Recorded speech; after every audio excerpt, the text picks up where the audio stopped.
Assalamualaikum warahmatullahi wabarakatuh.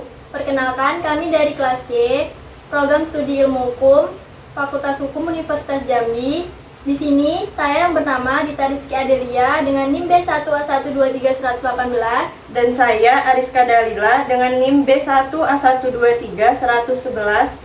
Saya Fiankodia Nabila dengan NIM B1A123 086. Dan saya Dila Puspitasari dengan NIM B1A123 098. Di sini kami akan menjelaskan mengenai perlindungan tenaga kerja wanita untuk memenuhi tugas hukum ketenagakerjaan.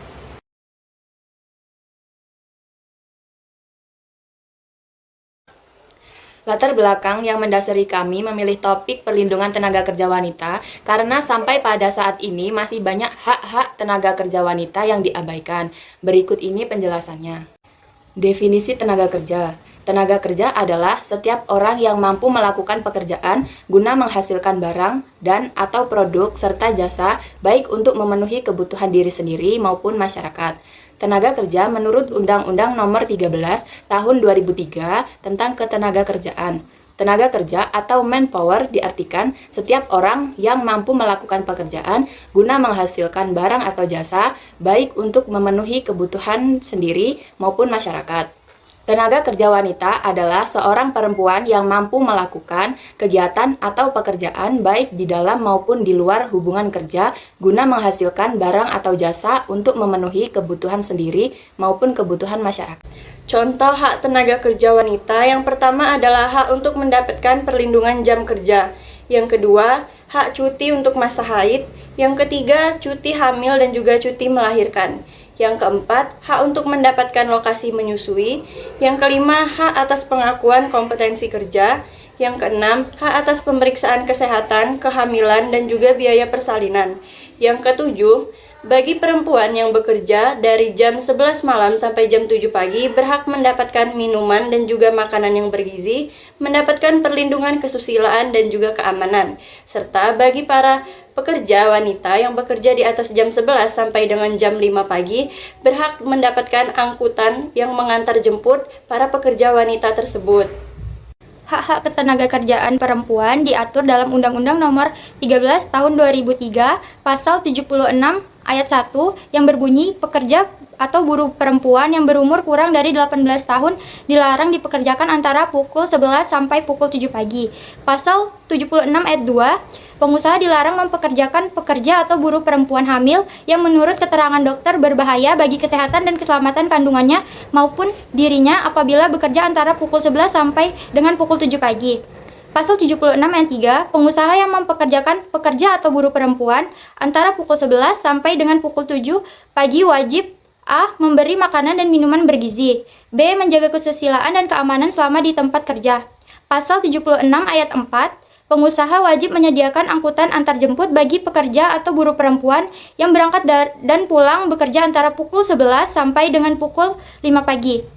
Pasal 76 ayat 5, ketentuan sebagaimana dimaksud dalam ayat 3 dan ayat 4 diatur dengan keputusan menteri. Pasal 81 ayat 1, pekerja atau buruh perempuan yang dalam masa haid merasa sakit dan memberitahukan kepada pengusaha tidak wajib bekerja pada hari pertama dan hari kedua pada waktu haid. Pasal 81 ayat 2, pelaksanaan ketentuan sebagaimana dimaksud dalam ayat 1 diatur dalam perjanjian kerja, peraturan perusahaan, atau perjanjian kerja bersama. Pasal 82 ayat 1, pekerja atau buruh perempuan berhak memperoleh istirahat selama 1,5 bulan sebelum saatnya melahirkan anak dan 1,5 bulan sesudah melahirkan menurut perhitungan dokter kandungan atau bidan. Pasal 82 ayat 2, pekerja atau buruh perempuan yang mengalami keguguran kandungan berhak memperoleh istirahat 1,5 bulan atau sesuai dengan surat keterangan dokter kandungan atau bidan. Pasal 83, pekerja atau buruh perempuan yang anaknya masih menyusu harus diberi kesempatan sepatutnya untuk menyusui anaknya jika hal itu harus dilakukan selama waktu kerja. Pasal 84, setiap pekerja atau buruh yang menggunakan hak waktu istirahat sebagaimana dimaksud dalam pasal 79 ayat 2, huruf B, C, dan D, pasal 80 dan pasal 82 berhak mendapatkan upah penuh. Saya akan menceritakan contoh kasus yang terjadi pada pekerja wanita di sebuah perusahaan. Karyawati itu sudah bilang ke HRD bahwa punya riwayat endometriosis, jadi tidak bisa melakukan pekerjaan kasar seperti mengangkat barang dengan beban berat. Itulah pengakuan salah satu buruh perempuan yang bekerja pada perusahaan produsen es krim PT Alpen Food Industry (AFI) atau AIS. Perempuan berusia 25 tahun ini sudah berusaha mengajukan perpindahan divisi kerja karena penyakit endometriosisnya kambuh. Tapi apa daya, perusahaan justru mengancam akan menghentikan dari pekerjaannya. Karyawati itu terdesak dan tidak punya pilihan lain selain terus bekerja. Akhirnya dia pun mengalami pendarahan hebat akibat bobot pekerjaannya yang berlebihan. Karyawati itu terpaksa melakukan operasi kuret pada Februari lalu yang berarti jaringan dalam rahimnya diangkat. Karyawati itu hanya satu dari banyak buruh perempuan yang hak-haknya terabaikan oleh AIS. Sarinah, juru bicara Federasi Serikat Buruh Demokratik Kerakyatan, yang mewakili Serikat Buruh AIS, menyatakan bahwa sejak tahun 2019 hingga saat ini sudah terdapat 15 kasus keguguran dan 6 kasus bayi yang dilahirkan dalam kondisi tak bernyawa dialami oleh buruh perempuan AIS. Dalam kasus AIC, perusahaan diduga telah melanggar beberapa ketentuan dari Undang-Undang Nomor 13 Tahun 2003 dan Undang-Undang Cipta Kerja, di antaranya 1. Pasal 76 Undang-Undang Nomor 13 Tahun 2003 tentang pelanggaran terhadap larangan mempekerjakan pekerja perempuan pada pekerjaan yang membahayakan kesehatan. 2. Pasal 86 Undang-Undang Nomor 13 Tahun 2003 tentang pelanggaran hak kesehatan dan keselamatan kerja. 3. Pasal 5 dan 6 Undang-Undang Nomor 13 Tahun 2003 tentang diskriminasi terhadap pekerjaan perempuan. 4. Pasal 82 Undang-Undang Nomor 13 Tahun 2003 dan Pasal 81 Angka 26 Undang-Undang Cipta Kerja tentang pelanggaran hak cuti sakit dan hamil. 5. Pasal 153 Ayat 1 huruf E Undang-Undang Nomor 13 Tahun 2003 tentang larangan PHK terhadap pekerja perempuan karena kondisi kesehatan atau kehamilan. Perusahaan seperti AIC seharusnya memperhatikan hak dasar tenaga kerja perempuan sesuai dengan ketentuan hukum yang berlaku, termasuk memberikan perlindungan yang lebih baik terhadap pekerja yang memiliki kondisi kesehatan yang rentan, serta tidak melakukan diskriminasi dalam praktik ketenaga kerjaannya. Yang terjadi di salah satu PT, yaitu PT KPI atau Kilang Pertamina Internasional, yang terjadi pada tahun 2022 dengan korban berinisial M. Korban mengalami pelecehan seksual yang dilakukan oleh atasan dan juga rekan kerjanya selama beberapa waktu tertentu yang akhirnya menimbulkan tekanan psikis terhadap korban. Korban melaporkan kejadian pelecehan seksual ini kepada manajemen perusahaan, namun tidak mendapatkan tanggapan yang memadai. Dan alih-alih mendapatkan perlindungan, korban justru dimutasi dan dipindahkan ke unit lain. Pemindahan ini dianggap sebagai bentuk diskriminasi dan juga pembungkaman terhadap korban. Karena kurangnya tanggapan dari perusahaan, kasus ini akhirnya menjadi viral di media sosial. Korban mendapatkan dukungan yang kuat dari publik. Kasus ini juga menjadi sorotan terkait tata kelola perusahaan dan perlindungan tenaga kerja dari pelecehan seksual.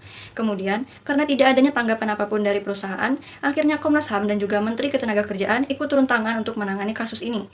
Menteri Ketenagakerjaan mendesak agar PT KPI mengikuti aturan yang sudah tertuang di dalam Undang-Undang Nomor 12 Tahun 2022 tentang Tindak Pidana Kekerasan Seksual atau TPKS, dan juga Undang-Undang Nomor 13 Tahun 2003 tentang Ketenagakerjaan beserta dengan revisinya pada Undang-Undang Nomor 6 Tahun 2023 tentang Cipta Kerja. Kemudian, karena ada banyaknya desakan dari media massa maupun dari Komnas HAM dan juga Menteri Ketenagakerjaan, PT KPI akhirnya menyatakan akan melakukan investigasi internal dan menindaklanjuti para pelaku yang sudah terbukti bersalah. Kasus ini juga mendorong perusahaan untuk memperbaiki mekanisme pelaporan dan penanganan kasus terhadap pelecehan dan juga kekerasan. Pada kasus pelecehan seksual yang dialami oleh salah satu tenaga kerja wanita dari PT KPI ini, dapat dikenakan Undang-Undang Nomor 12 Tahun 2022 tentang Tindak Pidana Kekerasan Seksual atau TPKS. Juga dapat dikenakan pada Pasal 86 dan Pasal 153 Undang-Undang Nomor 13 Tahun 2003 tentang Ketenagakerjaan beserta dengan revisinya pada Undang-Undang Nomor 6 Tahun 2023 tentang Cipta Kerja. Juga dapat dikenakan Undang-Undang Nomor 39 Tahun 1999 tentang Hak Asasi Manusia pada Pasal 49 dan juga Pasal 71. Kemudian dapat juga dikenakan pada Pasal 289 dan Pasal 335 dari KUHP dan Undang-Undang Nomor 7 Tahun 1984 tentang pengesahan Konvensi CEDAW atau Konvensi Penghapusan Segala Bentuk Diskriminasi Terhadap Wanita yang menjadi dasar untuk melarang segala bentuk diskriminasi terhadap pekerja perempuan dan mendorong kesetaraan gender di tempat kerja. Kasus ini menunjukkan adanya tantangan yang dihadapi oleh para tenaga kerja wanita, terutama bagi para tenaga kerja wanita yang bekerja di lingkungan kerja yang maskulin. Serta kasus ini juga menyoroti pentingnya perlindungan terhadap korban yang mengalami pelecehan dan juga kekerasan seksual di tempat kerjanya.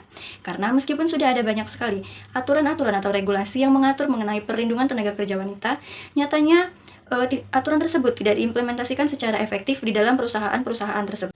Dapat disimpulkan bahwa hak-hak yang diatur dalam Undang-Undang Ketenagakerjaan dan Undang-Undang Cipta Kerja belum diimplementasikan secara keseluruhan sesuai dengan aturan yang berlaku. Karena masih banyak pemberi kerja atau perusahaan itu tidak menetapkan aturan sesuai dengan undang-undang yang berlaku terkait ketenagakerjaan. Berikut ini beberapa langkah yang bisa diambil agar hak-hak tenaga kerja wanita tidak terus diabaikan. Yang pertama, penegasan terkait penegakan hukum ketenagakerjaan itu sendiri. Bagi perusahaan-perusahaan yang melanggar, haruslah diberikan sanksi yang tegas agar menimbulkan efek jerah. Yang kedua, memberikan sosialisasi dan pendidikan bagi para pekerja itu sendiri, agar para pekerja bisa mengetahui hak-hak tenaga kerja yang seharusnya mereka dapatkan. Yang ketiga, mekanisme pelaporan aman. Bagi pekerja wanita yang ingin melaporkan terkait pelanggaran hak-hak tenaga kerja wanita yang dilakukan oleh perusahaan haruslah dilindungi. Yang keempat, kebijakan kesetaraan gender. Seharusnya tidak ada lagi diskriminasi terhadap perempuan, baik di perusahaan maupun dimanapun. Terkait di perusahaan, perempuan haruslah mendapatkan hak-hak yang sama, seperti dalam halnya pengupahan dan lain sebagainya. Yang kelima, dukungan serikat pekerja untuk memperjuangkan hak tenaga kerja wanita. Yang keenam, audit dan sanksi rutin. Oleh lembaga pengawas ketenagakerjaan itu sendiri agar perusahaan-perusahaan tidak berani melakukan pelanggaran. Sekian penjelasan dari kami mengenai perlindungan tenaga kerja bagi wanita. Semoga bisa bermanfaat. Kurang dan lebihnya kami mohon maaf. Kami akhiri. Wassalamualaikum warahmatullahi wabarakatuh.